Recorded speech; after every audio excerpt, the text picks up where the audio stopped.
Hey guys, आज की video में हम बात करने वाले हैं कि किसी वॉल में जो है ब्रिक का कैलकुलेशन कैसे किया जाता है, कैसे पता किया जाता है कि इसमें कितनी ब्रिक जो है अप्रॉक्सीमेट लगेंगी। तो ये काफ़ी इजी है लेकिन बहुत ज़्यादा इम्पोर्टेंट भी है। तो जिन लोगों को आता है तो अच्छी बात है, और जिन लोगों को यदि नहीं आता है तो प्लीज़ वीडियो को पूरा देखना, तो आप जो है बहुत अच्छे से इस चीज़ को सीख जाएंगे। तो चलिए शुरू करते हैं। जैसे कि आप स्क्रीन पे देख पा रहे हो कि सपोज यहाँ पर कोई वॉल है जो 10 फीट ऊंची और 12 फीट लेंथ में है, और इसकी विड्थ जो है 9 इंच है। 9 इंच यानी कि दो ईंटों को जोड़कर जो वॉल बनाई जाती है, तो जनरली जो है 9 इंच ही वॉल का साइज होता है। तो यहाँ पर हमें ब्रिक कैलकुलेशन करने के लिए सबसे फर्स्ट स्टेप जो होता है वो है वॉल्यूम का कैलकुलेशन। तो हमें यदि वॉल्यूम का कैलकुलेशन करना है तो आप देख पा रहे हो कि यहाँ पर हमें length into width into height करनी होगी, ठीक है ना, तीनों चीज़ें। तो हम फर्स्ट स्टेप की तरफ बढ़ते हैं।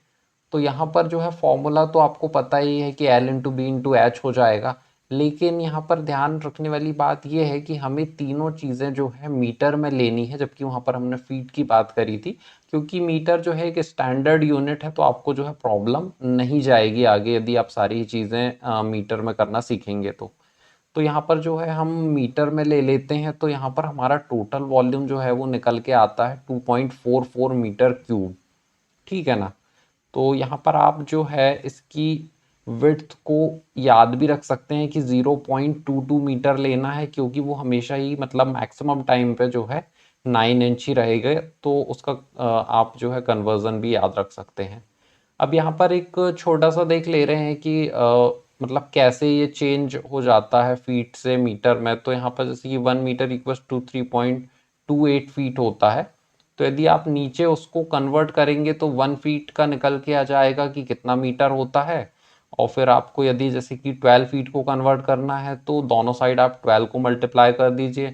10 को कन्वर्ट करना है तो 10 को मल्टीप्लाई कर दीजिए। तो इस तरीके से ये जो है मीटर में कन्वर्ट हो जाएगा। और बाकी जो है यूनिट कन्वर्जन के लिए हम एक अलग से वीडियो बनाएंगे। तो हमारा जो टोटल वॉल्यूम है वो कितना निकल के आया है, 2.44।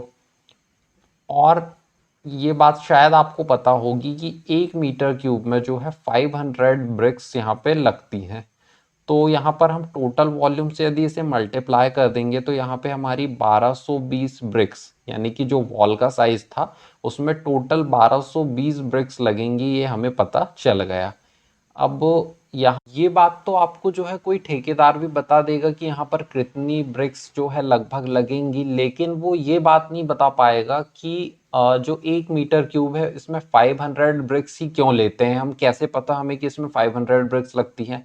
तो वो कैलकुलेशन हम आगे देख लेते हैं, यदि आप देखना चाहें तो बाकी चीज़ तो आप सीख ही चुके हैं। तो जैसे कि आप यहाँ पे देख पा रहे हो कि ये स्टैंडर्ड ब्रिक का साइज है जो अभी चलता है, यानी कि 19 सेंटीमीटर इसकी लेंथ होती है, 9 सेंटीमीटर हाइट और 9 सेंटीमीटर विड्थ होती है इसकी, ठीक है ना। तो यहाँ पर जो है हम नंबर ऑफ ब्रिक निकाल रहे हैं 1 मीटर क्यूब के वॉल्यूम में कितनी ब्रिक लगेगी, ठीक है ना। हमें पता तो है कि 500 लगती है, लेकिन कैसे। तो यहाँ पर जो है हम ऊपर लेते हैं 1 मीटर क्यूब का वॉल्यूम, यानी कि ये जो 1 लिखा हुआ है ये मीटर क्यूब में है। और नीचे भी जो हम ये ले रहे हैं तीनों, लेंथ विड्थ एंड हाइट, तो ये भी मीटर क्यूब में हो जाएगा, ठीक है ना। तो इससे हमें क्या समझ में आएगा कि इस एक वॉल्यूम की ब्रिक जैसी जो है कितनी ब्रिक लगेंगी 1 मीटर क्यूब में। तो इसीलिए हमने जो है 1 divided by volume of 1 brick लिया है यहाँ पर। अब यहाँ पर एक कंफ्यूजन ये होता है कि सर यहाँ पर आपने तो स्टैंडर्ड साइज ये बताया था कि 1999 है, जबकि आप यहाँ पर 20 10 10 ले रहे हैं। तो यहाँ पर 20 10 10 इसलिए लेना पड़ता है क्योंकि आप जो है ब्रिक को सिर्फ ओनली ब्रिक यहाँ पर नहीं लगाते हो। आप जब जुड़ाई करते हो तो उसमें मोर्टार भी रहता है, सीमेंट और रेत का, तो वो भी कुछ जगह जो है लेता है। इस वजह से जो है यहाँ पर जो नॉमिनल साइज होता है वो 20 बाय 10 बाय 10 का होता है। तो इसे भी जब आप मीटर में कन्वर्ट कर लोगे तो यहाँ पर 0.2 0.1 0.1 ऐसा आ जाएगा। और जब आप इसको डिवाइड करोगे तो यहाँ पर जो है नंबर ऑफ ब्रिक्स यहाँ पे 500 निकल के आ जाएंगी। तो आई होप कि आप समझ गए होंगे कि यहाँ पर जो है 1 मीटर क्यूब में कैसे आई 500 ब्रिक्स और कैसे ब्रिक का कैलकुलेशन करना है। बाकी और कोई भी कंफ्यूजन हो तो आप जो है कमेंट में पूछ सकते हैं। तो बस यही था वीडियो में। वीडियो अच्छा लगा होगा तो प्लीज वीडियो को लाइक कर देना, चैनल सब्सक्राइब करना मत भूलना। मिलते हैं किसी नेक्स्ट वीडियो में, तब तक के लिए बाय बाय।